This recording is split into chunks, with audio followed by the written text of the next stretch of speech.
오늘도 예배하는 여러분 가운데 하나님의 은혜와 평강이 함께하길 기원합니다. 우리 지난주에는 부서별 모임을 했잖아요. 네, 그래서 이제 우리 김효 권사님하고 이현주 집사님하고 제 아내하고 저와 넷이서 대학로 가서 뮤지컬 보고 왔어요. 네, 근데 참 두 분이 좋아하시는 거 보니까 네, 마음이 좋더라고요. 근데 또 이게 미안해 하셔요. 이렇게 마냥 즐기지 못하고 네, 그래서 마음이 좀 속상하더라고요. 네. 받는 거가 익숙하지가 않아요. 늘 주는 것만 하다 보니까 남한테 조금만 받아도 되게 어색해 하시고, 근데 당연해야 되는데 내가 앞으로 이 누님들을 행복하게 해드려야 되겠다. 네. 다른 분들도 마찬가지예요. 네, 우리 교회 분들이 우리 이성인 청년도 있고 김영미 집사도 있고 다 늘 주는 거에 익숙한 사람들이라 받는 걸 잘 못해요. 네, 그래서 내가 이 사람들 다 행복하게 해줘야 되겠다. 네, 목회 끝나는 순간까지 내가 웃게 만들어야 되겠다. 그리고 더 많이 줘야 되겠다. 내가 줄 수 있는 거. 근데 줄 게 별로 없어요. 근데 하여튼 줄 수 있는 거는 다 줘야 되겠다. 그런 생각을 했어요. 제 마음이라도 다 내어줘야 되겠다. 네. 오늘은 위기의 가정이라는 제목으로 하나님 말씀 증가하도록 하겠습니다. 가인의 6대 손 라멕의 노래가 창세기 4장 23절과 24절에 나옵니다. 오늘 우리가 읽었던 본문이에요. 제가 봉독해 드리겠습니다. 아다와 실라여 내 목소리를 들으라. 라멕의 아내들이여 내 말을 들으라. 나의 상처로 말미암아 내가 사람을 죽였고 나의 상함으로 말미암아 소년을 죽였도다. 가인을 위하여 벌이 7배일진데 라멕을 위하여는 벌이 77배이로다. 라멕의 노래가 잔인하죠. 네. 이게 노래라고 할 수 있나? 근데 성경에 나오는 최초의 노래예요. 네. 오늘 라멕이 이렇게 노래하게 된 삶의 배경이 있습니다. 여러분이 아시는 것처럼 창세기는 한 가족의 이야기로 시작됩니다. 어떤 가정이죠? 로이야, 창세기에 처음에 나오는 가정이 누가 있어? 최초의 가정? 몰라요? 괜찮아. 또 영민 집사님 잘 알려줄 거야. 아담과 하와의 가정이야. 아담과 하와. 네. 모든 가정의 롤 모델이 되어야 될 아담과 하와 가정은 문제가 없었을까요? 문제가 많았어요. 우리가 롤 모델로 삼고 있는 아담과 하와의 가정은 문제가 너무 많았어요. 네. 선악을 알게 하는 나무의 열매를 먹고 이 부부는 크게 싸웁니다. 인류 역사상 가장 먼저 시작된 최초의 부부 싸움이에요. 이 싸움은 서로를 비난하며 끝납니다. 모든 부부 싸움이 해피엔딩이 아니에요. 부부가 싸우고 난 다음에 어떻게 하죠? 상대방을 비난하는 것으로 끝나요. 대부분 그 비난은 어떤 비난이죠? 이 모든 문제의 발생은 바로 너야. 나라고 절대 얘기하지 않아요. 뭐라고 얘기하죠? 너 때문에 이 일이 일어났어. 많이 들어봤죠? 아니에요? 네. 늘 네가 문제야. 네가. 네. 부부싸움은 이렇게 끝나요. 네. 당신 때문에 이런 범죄를 저질렀다고 핑계를 댑니다. 하나님은 온전한 성품을 지닌 인간이 선악과를 먹고 난 이후에 죄에 전념되었습니다. 이 죄의 경험은 인간 안에서 계속해 또 다른 문제를 일으켰습니다. 이 죄의 경험은 아담의 첫째 아들이 누구죠? 어렵나요? 아담의 아들이 있었잖아요. 첫째 아들 누구예요? 그렇죠. 가인이죠. 네. 가인을 충동시켜 한가인. 가인 말고 성경에 나온 가인이야. 네. 재미없었어? 아담의 첫째 아들 가인을 충동시켰습니다. 가인은 동생 아벨에게 열등감을 느끼고 있었어요. 열등감을 가진 사람은 대부분 상대방을 어떻게 하고 싶어 하죠? 그 상대방의 존재가 사라지길 원해요. 왜? 내가 이렇게 지금 느끼는 감정은 다 쟤 때문이야. 쟤가 없으면 내가 온전히 사랑을 독차지할 수 있어 라고 생각하는 거죠. 가인은 하나님의 사랑과 관심을 독차지하고 싶었습니다. 그래서 동생 아벨을 쳐 죽일 계획을 세우죠. 그리고 실제로 이 계획을 실행합니다. 가인이 아벨을 죽인 후 하나님께서 가인에게 묻습니다. 야, 네 동생 아벨 어디 있어? 그랬더니 가인이 뻔뻔스럽게 뭐라고 얘기하죠? 제가 동생 지키는 사람이에요? 라고 뻔뻔스럽게 거짓말을 합니다. 이후 가인은 동생 아벨을 죽인 벌로 평생 유리하는 자가 되는 벌을 받습니다. 유리하다는 히브리어 단어가 누아인데 이곳저곳을 떠돌며 다니는 삶을 말합니다. 가인에게 내려진 이게 벌인 거예요. 하지만 하나님께서 불쌍한 가인을 위해서 안전장치를 마련해줘요. 은혜를 베풀어줘요. 이 내용이 4장 15절에 나옵니다. 창세기. 제가 봉독해 드릴게요. 가인을 죽이는 자는 벌을 7배나 받으리라 하시고 가인에게 표를 주사 그를 만나는 모든 사람에게서 죽음을 면하게 하시니라. 가인이 죄를 짓고 이제 떠돌아다니는데 자기를 죽이려는 사람들이 있는 것 때문에 두려운 거예요. 근데 하나님께서 가인을 죽이는 사람에게는 벌을 7배나 내린다고 얘기하시고 심지어 그 표식을 가인에게 주셨어요. 그 표식이 어떤 건지 모르겠어요. 그러나 다른 사람들이 가인을 볼 때 보여지는 표식이겠죠. 네. 하나님께서 이렇게 은혜를 베푸셨으면 하나님께서 내린 벌을 받고 삶을 살아야 되잖아요. 근데 가인은 자기 중심적인 사람이에요. 하나님께서 이렇게 벌을 내렸는데도 불구하고 가인은 그것을 거부해버려요. 그는 자신의 운명을 극복하기 위해 성을 쌓습니다. 하나님께서 어떤 삶을 살아야 된다고 얘기했어요? 유리하는 삶이라고 그랬어요. 방황하는 삶이어야 돼요. 근데 한 곳에 에돔 동쪽 놋 땅에 정착해가지고 성을 쌓기 시작해요. 성을 쌓는 것 자체가 이미 어떤 마음이 담겨져 있어요? 내가 여기서 뭔가 하나 이뤄보겠다. 그리고 그 성을 에녹성이라고 해요. 우리가 알고 있는 아담의 그 7번째 아들 에녹이 아니에요. 네, 이건 가인의 아들 에녹이에요. 이름이 같아요. 에녹성을 쌓습니다. 에녹은 가인의 아들 이름이에요. 그리고 이 성에서 가인의 후예들이 계속해서 도시를 만들어가고 문명을 발전시켜 나갑니다. 2대손 에녹, 3대손 이럇, 4대손 무야엘, 5대손 무사엘, 다 L자를 넣었죠. 네.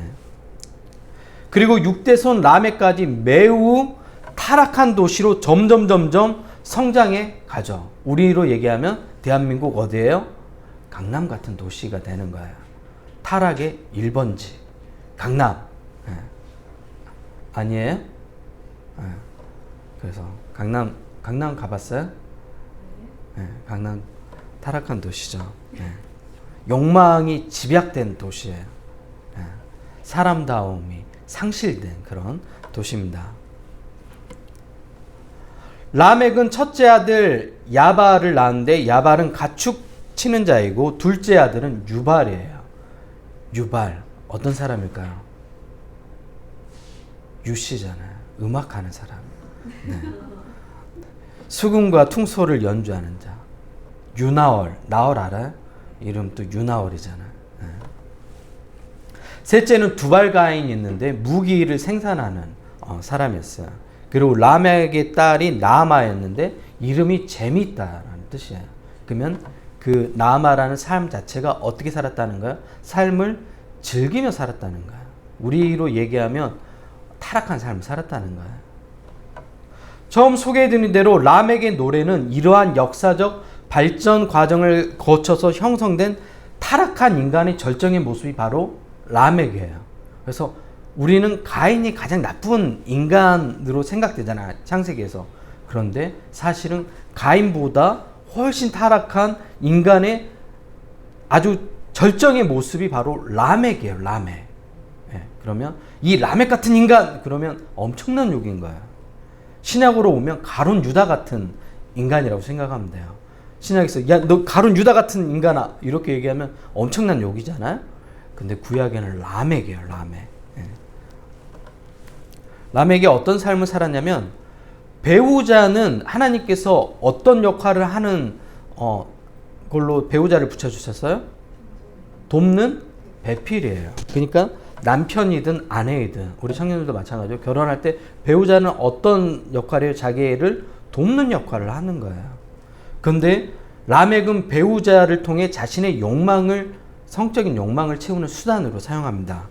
그리고 라멕은 여기에서 만족하지 않고 최초로 일부 다처제를 시행해요. 하나님께서 아담과 하와 한 사람씩을 만나게 했는데 이 라멕이라는 사람이 한 사람 갖고 만족이 안 되는 거예요. 그러니까 또 다른 사람을 데리고 와서 최초로 일부 다처제를 실행한 사람이 바로 이 라멕이라는 사람이에요.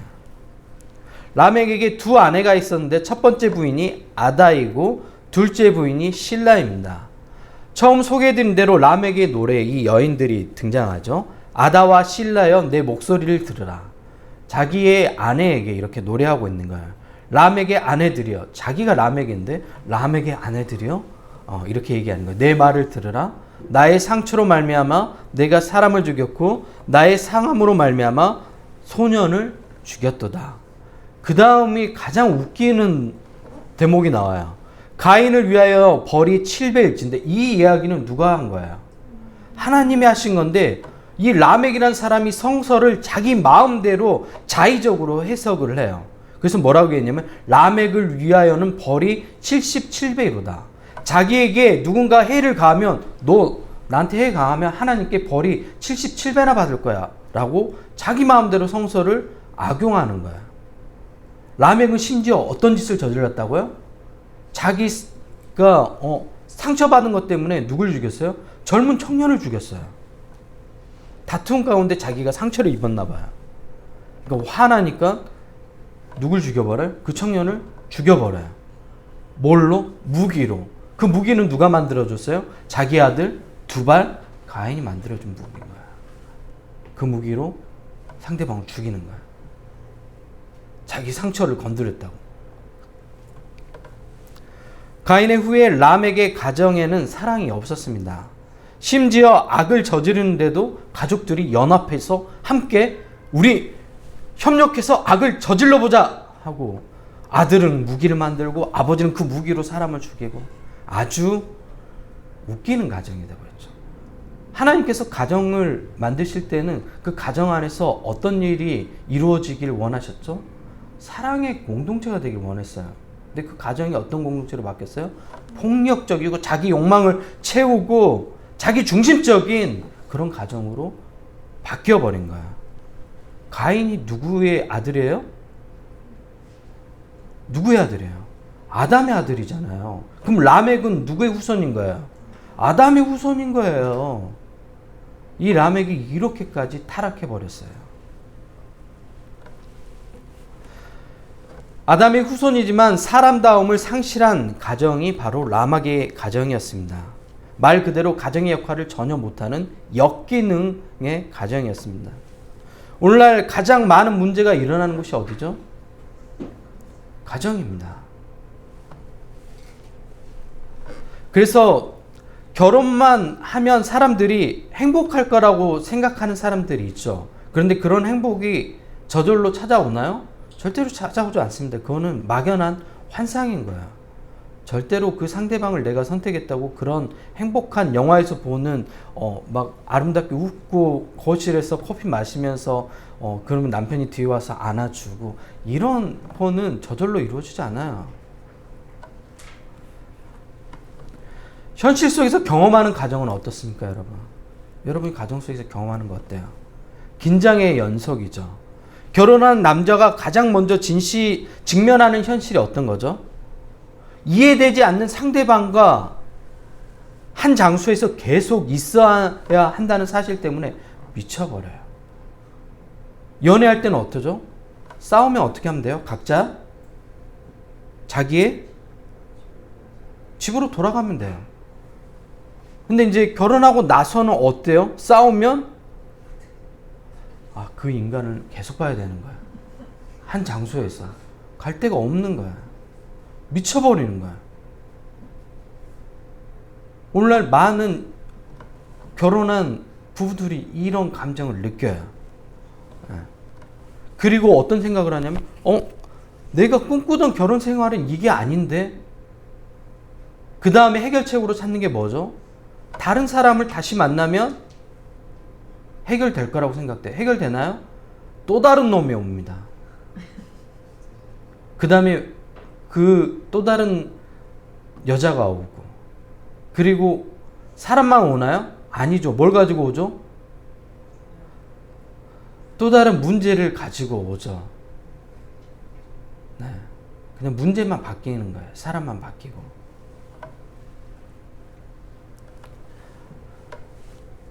더 가혹한 것은 이러한 과정들을 통해 나의 가장 어떤 모습이 드러나는 거예요? 못난 모습이 드러나는 거예요. 가족은 우리의 가면을 모두 벗겨냅니다. 이것은 단순히 부부만의 문제가 아니라 자녀와의 문제도 마찬가지입니다. 가족 관계는 사랑, 이해, 수용, 지지의 원천이 되어야 되는 곳이에요. 하지만 현실은 어떻죠? 다르죠. 매번 어리석은 선택을 하는 자녀를 둔 부모는 끊임없이 어떤 말을 하죠? 조언을 합니다. 이 과정에서 부모의 조언은 잔소리와 의미 없는 메아리가 되어버립니다. 부모의 말에 무반응한 자녀를 볼 때 또 뭐가 나죠? 분노가 치밀어 오르는 거죠. 연일 반복되는 부모의 조언에 자녀들은 또 화가 납니다. 몇 번을 얘기하는 거야. 엄마, 아빠 이렇게 얘기하죠. 아마 모든 가정이 이런 문제를 매일 겪을 것입니다. 이런 과정을 반복하다 보면 우리는 자신 안에 숨겨둔 괴물을 마주하게 됩니다. 가족은 우리의 가면을 어떻게 한다고 했죠? 벗겨냅니다. 분노 게이지가 차면 우리 안에 억눌렀던 괴물이 나와서 사랑하는 가족을 향해 온갖 비난의 말을 쏟아내기 시작합니다. 여러분이 가정 안에서 다 겪고 있는 일이에요. 그래도 이 정도면 해결 가능한 상태예요. 가장 큰 문제는 뭐냐면 신뢰가 완전히 무너진 가정이에요. 이 가정은 회복하기가 어렵습니다. 가족관계를 그 기초부터 흔들어 망치는 것이 있습니다. 무엇일까요? 가족관계를 완전히 망쳐버리는 게 있어요. 무엇일까요? 무엇인 것 같아요? 네? 거짓말이에요. 거짓말. 거짓말은 가족관계를 완전히 무너뜨려 버려요. 거짓말의 폐해를 들려주는 이솝우화가 있는데 바로 양치기 소년에 관한 이야기입니다. 양치기 소년은 다른 사람과 달리 멀리서도 늑대의 냄새를 맡을 수 있는 특별한 능력이 있었어요. 사람들은 그래서 그를 양치기 소년으로 세워줘요. 양치기 소년이 속한 공동체가 이 양치기 소년을 공용했는데 양치기 소년이 이 양을 돌보다 보니까 어때요? 심심한 거예요. 그래서 뭐라고 거짓말을 하냐면 늑대가 나타났다 이런 거예요. 늑대가 나타났다. 그랬더니 늑대가 나타났다 하니까 사람들은 어떻게 해요? 막 무기를 들고 농기구를 들고 와가지고 쫓아와요. 늑대 어디 있냐고. 근데 늑대가 있어요? 없어요. 근데 이 양치기소년이 한 번 하니까 어때요? 자기의 거짓말에 사람들이 반응하는 게 너무 재밌는 거야. 또 한 번 얘기하는 거야. 늑대가 나타났다. 사람들이 어떻게 해요? 또 몰려왔어요. 여기저기서 늑대가 어디 있냐고. 이 일이 몇 번 반복됐어요. 실제로 이제 늑대가 진짜로 나타났어요. 양치기소녀가 늑대가 나타났다고 사람들이 가서 외쳤어요. 마을 사람들에게 늑대가 정말로 나타났다고, 진짜로 나타났다고. 사람들이 왔을까요? 아무도 반응하지 않았어요. 왜? 신뢰를 잃었기 때문이에요. 거짓말은 상대방과 신뢰관계를 모두 다 망가뜨려 버려요. 가족 안에서도 마찬가지로 거짓말을 하는 순간부터 가족관계는 완전히 무너져요.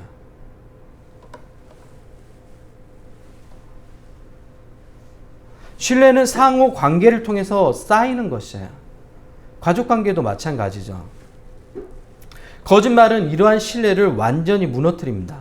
부부 사이에서도 거짓말을 할 경우 상대방에 대한 신뢰가 완전히 무너져 내리죠. 가장 큰 거짓말은 뭐예요? 배우자의 불륜이에요. 외도. 상대방에게 엄청난 상처를 주고 상대방이 하는 모든 과거의 말들까지 다 진실인지 거짓인지 따져보게 만드는 행위인 거야. 거짓말은 가족의 관계를 망치는 거야. 부모와 자식 사이에도 거짓말은 어떠죠? 관계를 망칩니다. 대부분 어리석은 부모가 자식에게 거짓말을 가르치는 경우가 가장 많아요. 어떻게 얘기하죠? 자기가 말하기 곤란한 상황에 어린 애들한테 거짓말을 시키죠. 가장 많이 하는 거, 엄마 없다고 그래. 부모로부터 거짓말을 배운 자녀는 그 거짓말을 그대로 누구에게 고스란히 돌려주죠? 부모에게 고스란히 돌려줘요. 왜? 부모가 가르쳤잖아요. 거짓말을 어렸을 때. 사람들 앞에서 거짓말하는 걸 가르쳤잖아요. 이제 그 거짓말의 대상이 자식이 부모를 향해서 하는 거예요. 부모에게 거짓말했을 때 부모가 가지는 감정은 뭐예요? 엄청난 상처를 받습니다. 왜 그렇죠? 부모는 자식에게 한없이 신뢰할 수 있는 대상이라는 게 우리 모두가 가지고 있는 전제란 말이에요. 근데 그런 자신을 향해 자식이 거짓말했다는 것은 엄청난 배신감을 느끼는 거예요. 엄마한테 거짓말하면 엄마 상처받아요. 진짜로. 로이가 엄마한테 거짓말하면 엄마 엄청난 상처를 받아요. 거짓말 많이 하죠. 가장 많이 하는 거짓말 뭐예요? 공부 안 했는데 했다고 얘기하고, 문제집 5,000원인데 얼마라고 얘기해요? 7,000원이라고 얘기해요.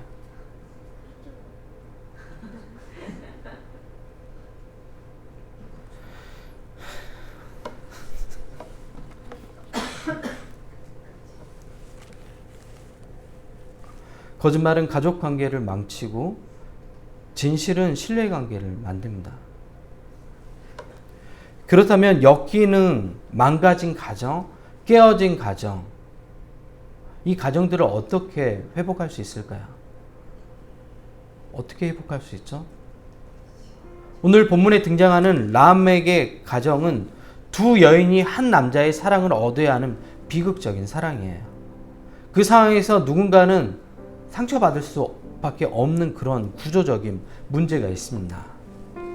가인부터 시작해 죄의 습성이 람에게서 절정을 이루고 가정의 순기능보다 역기능이 더 많아졌습니다. 이런 상황에서 우리는 무엇을 해야 될까요? 여러분의 가정에서 매일 반복되는 그 문제들 있잖아요. 치열한 싸움이 있잖아요. 그 문제를 해결하기 위해서 무엇을 해야 될까요? 화나죠, 분명. 네. 화 안 나요? 화 안 나요? 화나죠. 어떻게 해야 될까요? 매일 보잖아요. 정말 분노를 계속 삼키고 삼켜도 또다시 분노가 일죠. 어떻게 해야 돼요? 십자가 앞으로 나아가는 거예요. 내가 품을 수 있는 게 아니에요. 우리가 한 인간으로서 품을 수 있는 게 아니에요. 내 자식이라도. 십자가 앞으로 나아가야 되는 거죠. 십자가 앞에 나아가고, 십자가 앞에 나아가면 뭐가 보이죠? 뭐가 보여요? 네. 하나님의 은혜가 보여요. 그리고 가장 소망이 되는 건 뭐냐면, 그 십자가 앞에 우리가 가족을 내어줬을 때, 여러분 이게 지금 자식뿐만 아니라 부모가 그런 경우도 있죠. 끊임없이 자신에게 상처 주고 힘들게 하는 가족 가운데 그런 사람들이 있죠. 왜 없어요? 네. 정말 마음 힘들게 하는 사람들 있잖아요.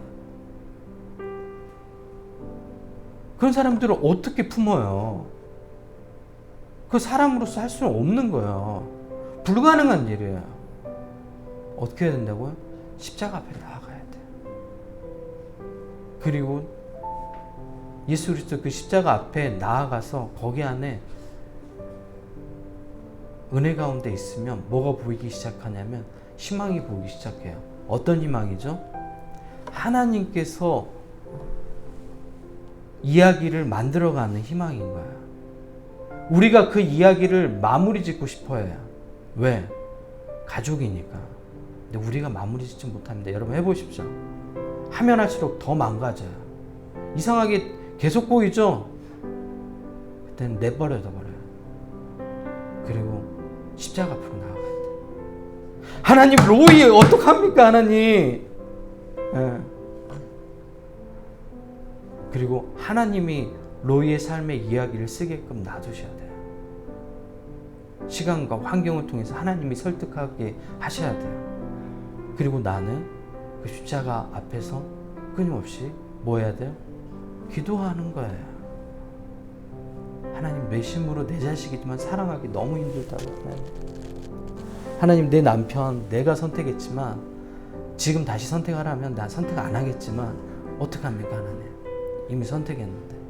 하나님 내 아내지만 이렇게 무슨 이런 인간이 다 있습니까 하나님?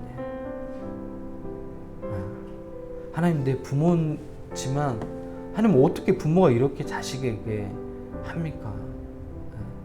짐승도 돌보는데 부모가 이렇게 나를 내팽겨두고 돌보지 않습니까?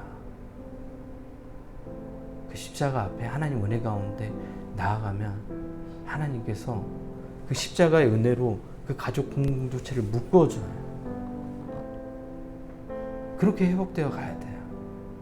위기 가정들이죠. 위기가 없는 가정이 어디 있어요? 다 위기죠. 문제 없어요, 영민 집사님 가정에? 다 문제 있죠. 윤재 집사님 가정 문제 그쵸 있죠. 네. 제 친구 중에 사모가 상담사인데 제 신학교 동기예요. 어제 통화를 했었는데 초등학교 애들 가운데 그 주의가 너무 산만해가지고 주의력 결핍을 가진 아이들이 너무 많다는 거예요. 그냥 애들이 다 떠다닌대요. 이렇게. 우리 로이 어때요? 떠다녔었죠. 과거입니다. 지금 많이 땅으로 중력이 있게 잡았잖아요. 뭘로 잡았어요? 교육으로 잡았잖아요. 신앙교육, 인성교육, 여러 가지 교육으로 계속 얘를 묶잖아요. 땅에 붕 뜨지 못하도록. 애들이 다 붕 떠가지고 다녀가지고 굉장히 산만하대요, 진짜. 자기가 상담사이지만 그런 애들 몇 명 굉장히 많대요. 진짜로, 실제로 너무 많대요. 그런 애들 교육이 되겠어요? 교육이 안 되는 거죠. 지금 우리 시대가 그런 거예요. 중학생들은 어때요? 중학생도 마찬가지예요. 정말 자기 상담하고 오면 그냥 학교 나가기 싫대요. 상담사인데 다음날 너무 그 스트레스가 많아가지고 자기가 그걸 다 받는데요. 그리고 갔다 와서 누구에게 그 감정을 쏟아내요? 남편 목사님에게 쏟아내요. 힘드니까. 근데 우리는 어때요, 로이? 지금 많이 안정적이잖아요. 네. 제가 될 거라고 했잖아요. 교육하면 돼요. 안 되는 게 없어요. 신앙 교육하면 더 잘 돼요. 이제 보세요. 이제 초등학교 6학년 정도 되면 이제 천자문 띄고 딱. 네. 천자문 실제 천자가 안 돼요. 네. 네. 천자문 띄고 그렇게 될 거예요. 지금보다 더 나아질 거예요. 그리고 우리 아동부에서 잘 교육하고 있잖아요. 영민 집사님이. 네. 더 좋은 모습으로 나아가고 성장할 거야. 위기의 가정들 있잖아요. 우리 가정이 위기의 가정이잖아요. 어떻게 해야 된다고요? 십자가 앞에 나아가야 돼요. 여러분이 해결할 수 있는 문제가 아니에요. 불가능한 문제예요. 애시당초에. 그리고 주님께 내어 맡겨야 돼요. 그리고 십자가 앞에 서 있을 때 나도 사실은 그런 모습의 자녀였어요. 나도 그런 모습의 남편이었고 나도 그런 모습이 아내였고, 우리의 힘으로 도저히 품을 수도 없어요. 하나님께서 그 다음 이야기를 써가도록 우리는 어떻게 해야 된다고요? 내어 맡겨야 돼요. 하나님께서 이야기 써 나가는 게 더 낫겠어요? 내가 쓰는 게 낫겠어요? 하나님께서 써가는 게 더 낫죠. 위기의 가정 이제 하나님께 내어 맡기는 여러분 모두가 되었으면 좋겠습니다. 위기라는 말에 뭐가 포함이 되어 있어요? 위험과 기회가 포함이 되어 있는 거야. 십자가 앞에 나아가면 기회가 우리에게 찾아옵니다. 이 시간 같이 기도할까요?